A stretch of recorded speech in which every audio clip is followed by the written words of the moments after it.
A sailor from England remarked to a foe, The reason we win is we pray ere we kill.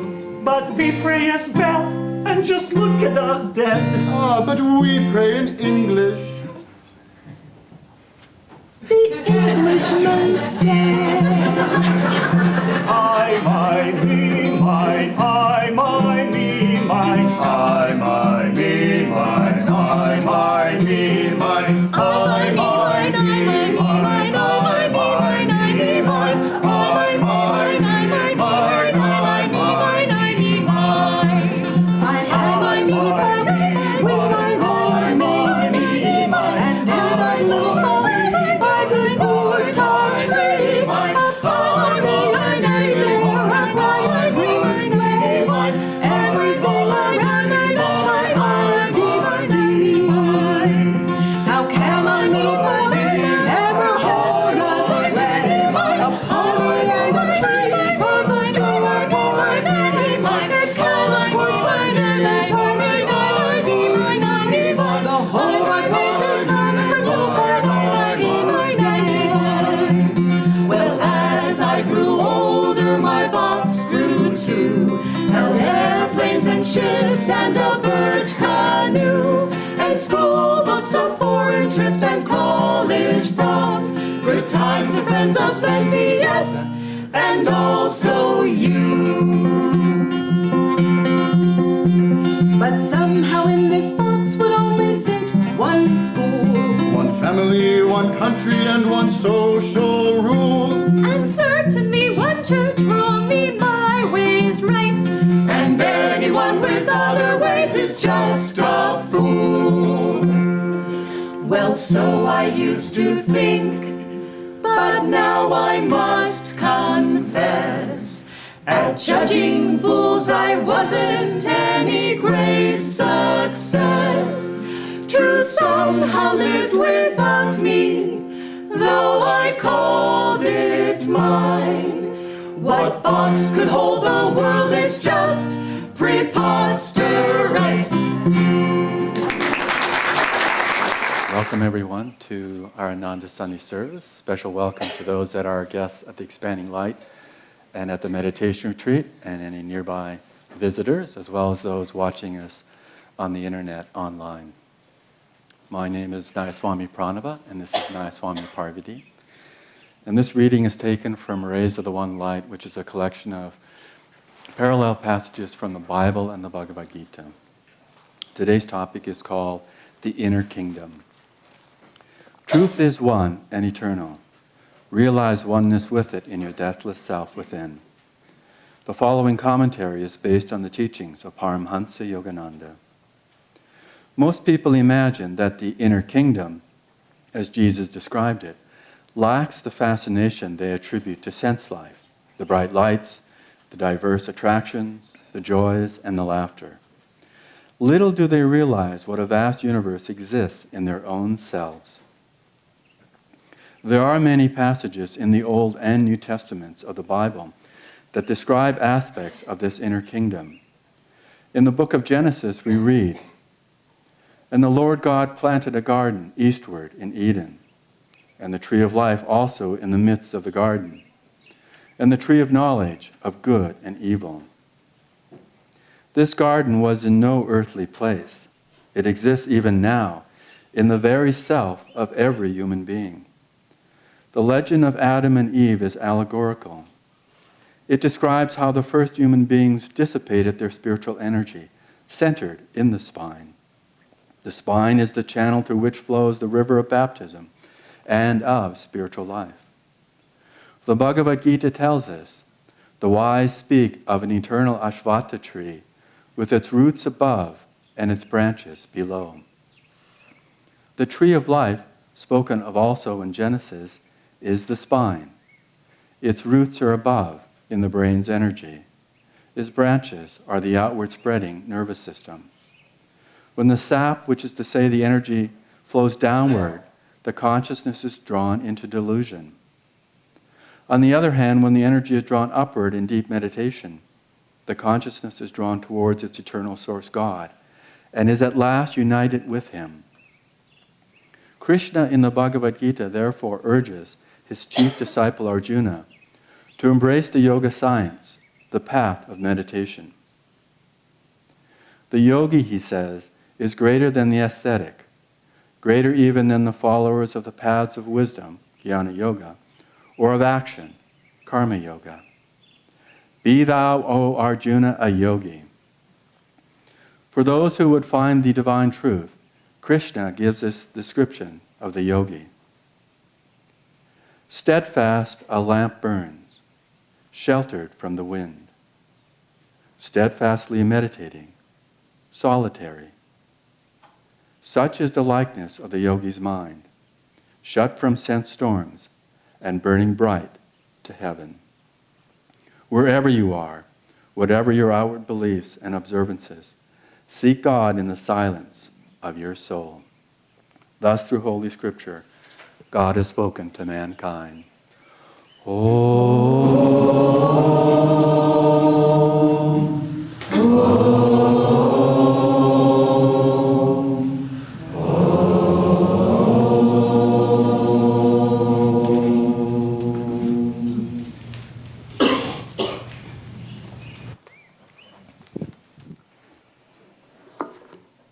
I also would like to welcome you all. And the topic for the day, the inner kingdom, is an interesting one. But before we start off on that topic, I wanted to read you something that came out in Clarity magazine a couple of years ago.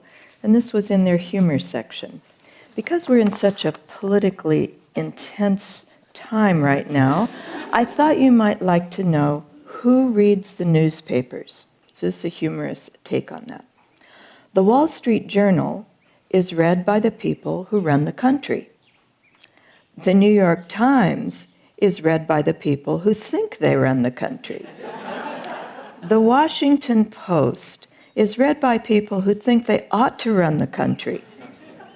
USA Today is read by people who think they ought to run the country but don't understand the Washington Post. I haven't read all these newspapers, so. The Los Angeles Times is read by people who wouldn't mind running the country if they could spare the time. The Boston Globe is read by people whose parents used to run the country. The New York Daily News is read by people who aren't too sure who's running the country. The New York Post is read by people who don't care who's running the country as long as they do something scandalous. The San Francisco Chronicle is read by people who aren't sure there is a country or that a country is a good idea in the first place. And the Miami Herald, finally, is read by people who are running another country. I don't know where that came from, but it's very fun. So I would actually like to, let's begin now, and I'll read from Whispers from Eternity, a beautiful passage. This is Yogananda's Poems and Answered Prayers. Make me silent that I may eloquently converse with thee. Wandering through forests of incessant searching, I arrived at the mystery door which conceals thy presence. I knocked loudly on this door of silence with persistent blows of faith. At last the door opened, and I beheld thee resting on thy altar of glorious visions. I stood with restless gaze, waiting for thee to speak. Thy creation-making voice was inaudible. At last a deep stillness stole upon me and taught me in whispers the language of angels. With the lisping voice of my newborn freedom, I tried to speak. Suddenly the lights in thy temple wrote brilliantly in letters of light. In my little chamber of quietness, I am ever at rest. I never speak now, but with the voice of silence. Through my silence, O divine lover, converse thou eloquently with me.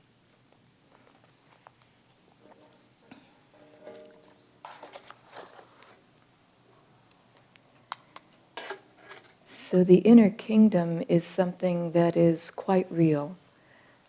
It may seem a little esoteric to some of us, even though we might have been hearing about it for a long time. I remember in the early years, a few of us used to joke, "Do I have chakras? Oh, really?" But they're very powerful realities to this inner kingdom. And they're so powerful that even though after millions of lifetimes, getting to the human level, and then many more millions of lifetimes in living in a human body and ignoring the inner kingdom completely, that it still calls to us.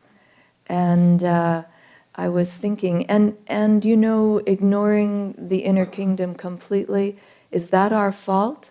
Well, in one way, as Yogananda said, you can blame God who created all of this, and you can say, well, I didn't, want to be born, I didn't want to get involved in all of this, because the outer sensory kingdom, if you want to call it that, is very seductive.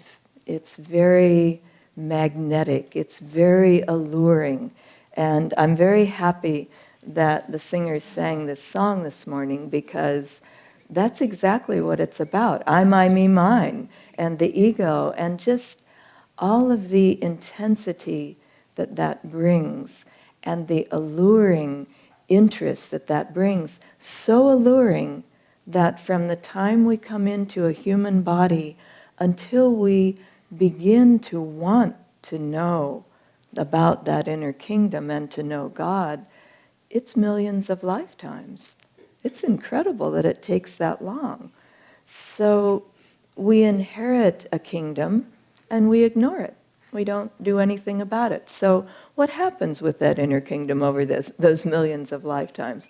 Well, it gets all covered with brambles and bushes and just things that obscure it to the point where people say, what inner kingdom? What are you talking about?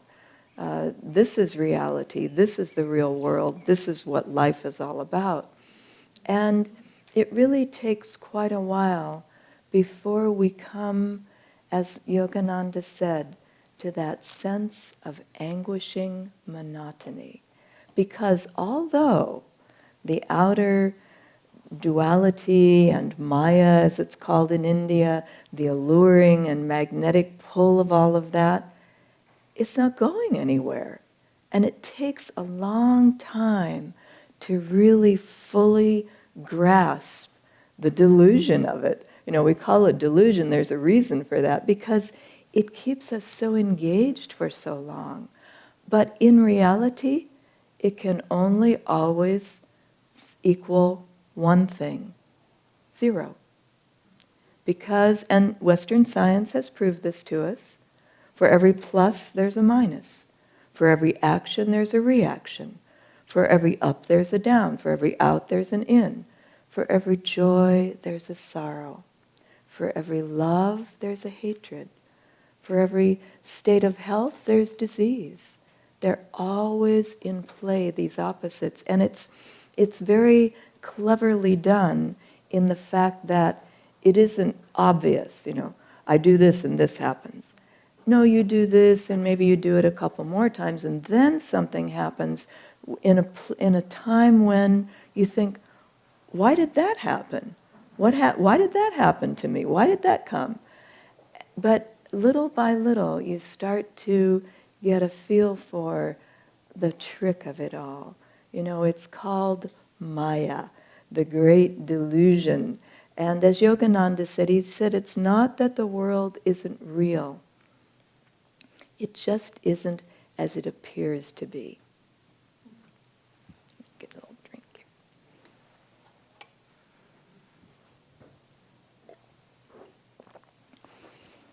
And that lack of appearance and that ability to promise things that aren't possible is what keeps us engaged and keeps us going.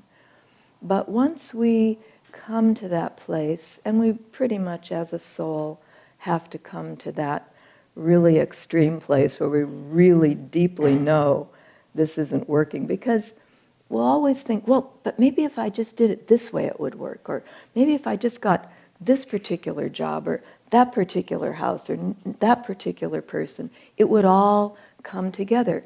Because inside of us, in this inner kingdom, the soul is always looking for fulfillment, completion, and it can never happen outside.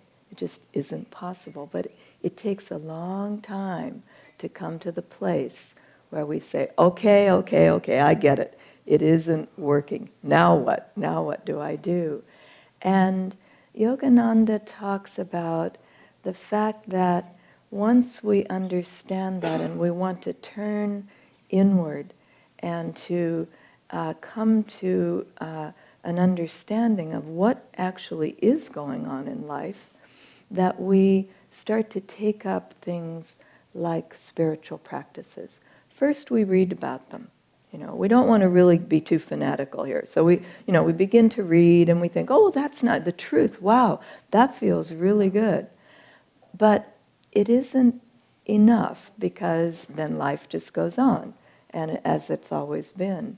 And so we find that little by little, we find that we must begin engaging and really changing our lives. And so there are two aspects to that happen that really make it possible to change and to grow. And that is yogic meditation and spiritual living, right spiritual living. And those two, thank you, those two aspects are what we eventually come to and want to seek. And as we come to those, then we realize, okay. First, we try everything outside. We're going to add on, we'll add on a little. I'll add on, we can, and we say that to people, just meditate 5 minutes, 5 minutes morning and evening, that's okay, just add it on. Knowing that it's not going to be enough, to solve these deeper longings of the soul, not because anybody is telling you that you must do this, but because your own soul begins calling to you. And that calling will not go away. And the more we feed it, the more it wants to come. And we want to try to open to it. So that yogic meditation and right spiritual living begins to come into play. And we begin to change our lives. And, people will take up meditation even fairly seriously. And as Swami Kriyananda said, one woman came to him and said, I've been meditating 6 months and I don't have samadhi yet. Because you read Yogananda's autobiography and you think, wow, this is so easy, it's so common, it's so easy to do. You walk down the street and there's the saint with 2 bodies living a few houses away from you. And, then the great devotee is down on the other block. And, you think, oh, well, this is natural. Except that it doesn't quite work that way. Yogananda was an avatar, and so he drew that kind of a neighborhood to live in. But for all of us, and God has given us free will. God will never, people are always afraid spiritually of what's going to happen, but you will never, ever be imposed upon by God. That divine presence will never impose on you anything. And all of the things that we do spiritually, they have to be chosen. We have to want to engage in them. We can go to dogmatism for a while and go to a church where it lines out all the laws and all the things we need to do and the rules and, everything. But that doesn't really work. And it doesn't really, again, satisfy that inner longing of the soul. That has to come from our own God-given free will and our own desire, our own love, our own wanting of it. And we have to want it as we go along pretty deeply, because Maya's still there going on. All that duality and all that fun and games and the entertainment, it still is there. And what's inside of us, why we would have any connection to any of that, is karma. What we What did we do over those millions of lifetimes, by the way? Well, we did a lot of things. And we find, in fact, if you see it, you've done it. That's why after a while you come to the place where you can't really judge anybody because, as the Buddha said, you have to love everyone in the world, or you will love everyone in the world because you've been related to them at one point or another. Doesn't matter how many billions of people there are. If they're in your orbit, you've been related in one way or another. And the worst sinner, the worst thing that you can see done, you've probably done it in some far ago lifetime at this point, but still, it's part of the delusion, And as Yogananda wrote in The Science of Religion, everybody in the world is looking for the same thing. They're looking to avoid pain and find fulfillment and happiness. It's very simple. The soul is very simple. It wants one thing, fulfillment in God.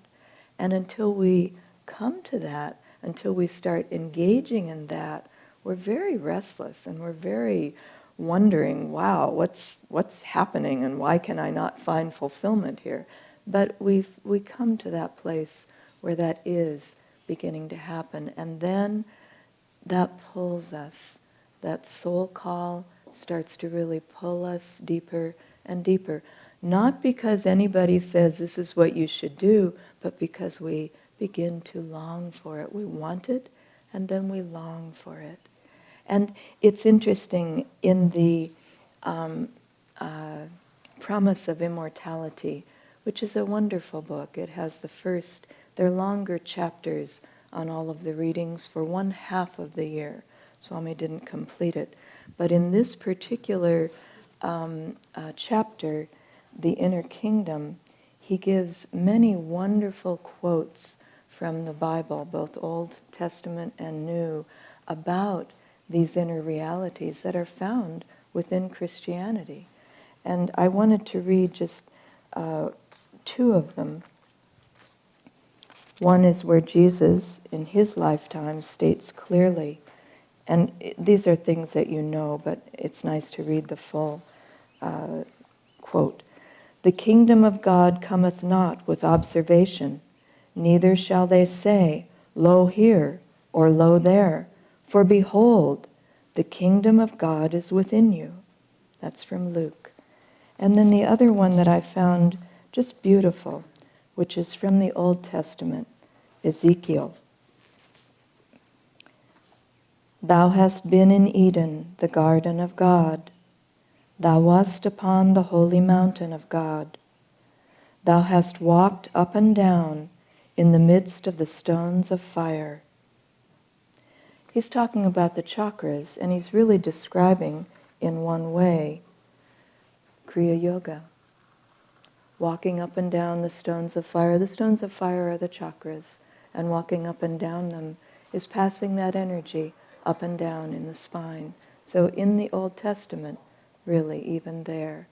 So when we come to this place of really needing to do something about this, if you have this path, then we have 4 techniques, basic core techniques, that will really allow you to once again get in touch with that inner kingdom.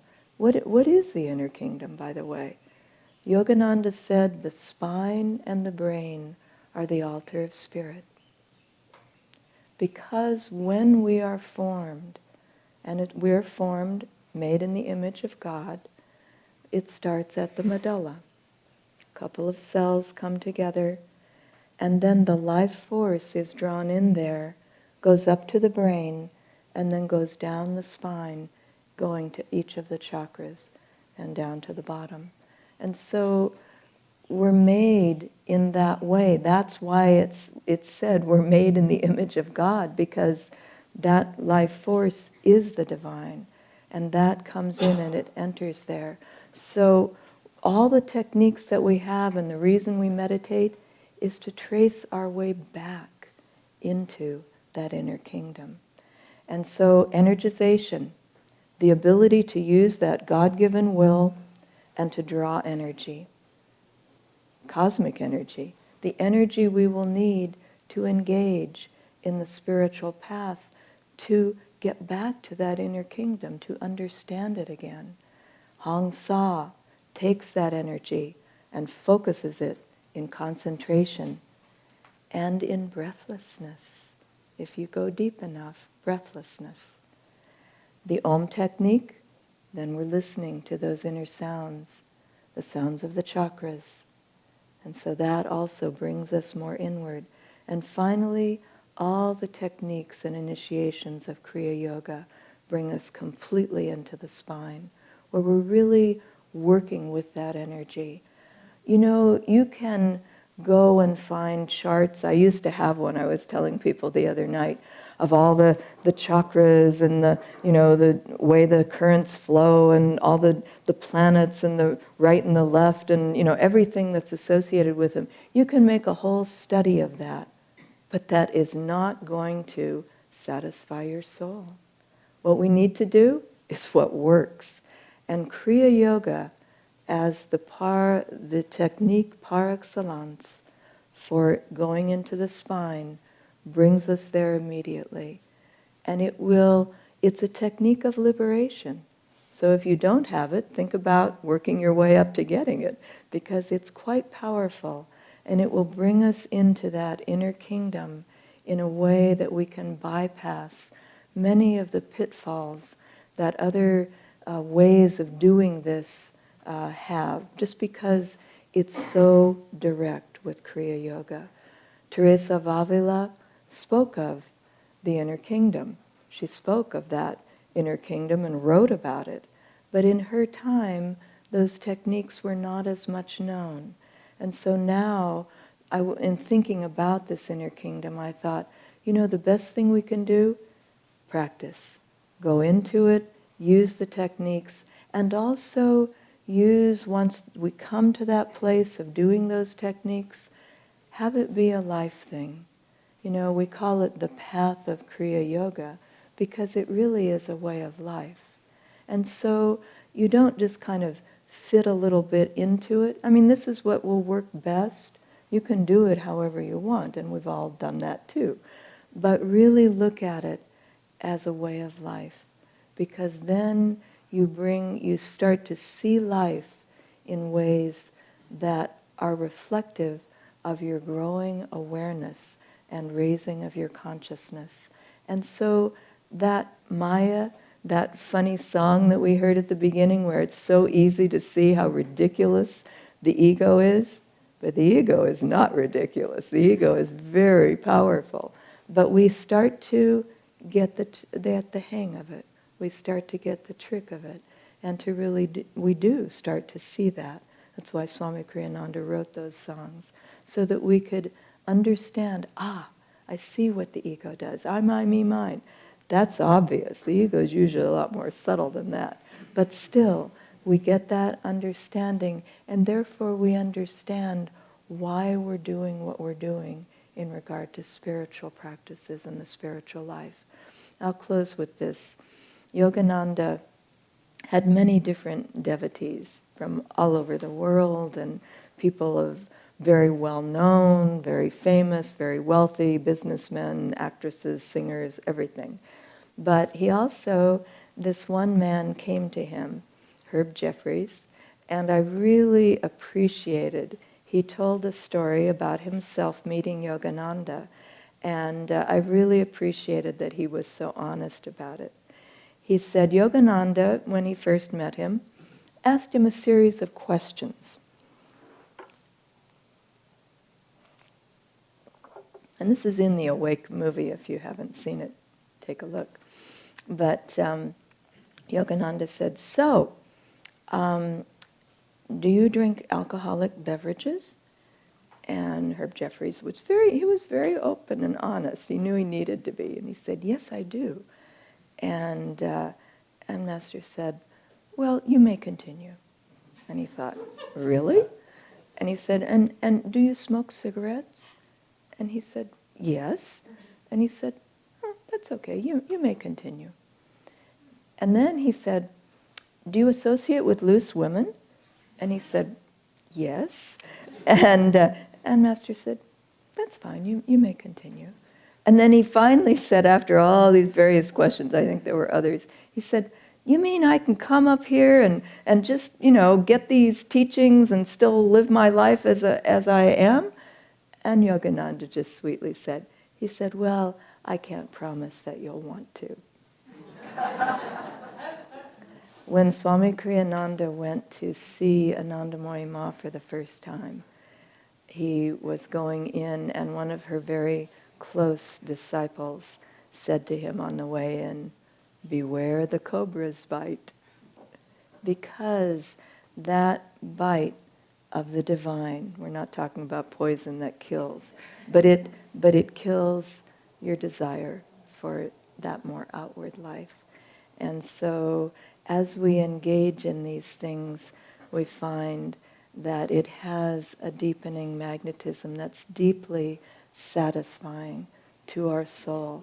And it's something where we will never want to go back. It's not an easy thing. It's not, as we all know, when you say you're going to, step on the spiritual path, all kinds of things happen to, come in the way. But you're going in the right direction, and your soul knows that. And it is, as you walk along, deeply fulfilling and deeply inspiring, no matter what the obstacles may be.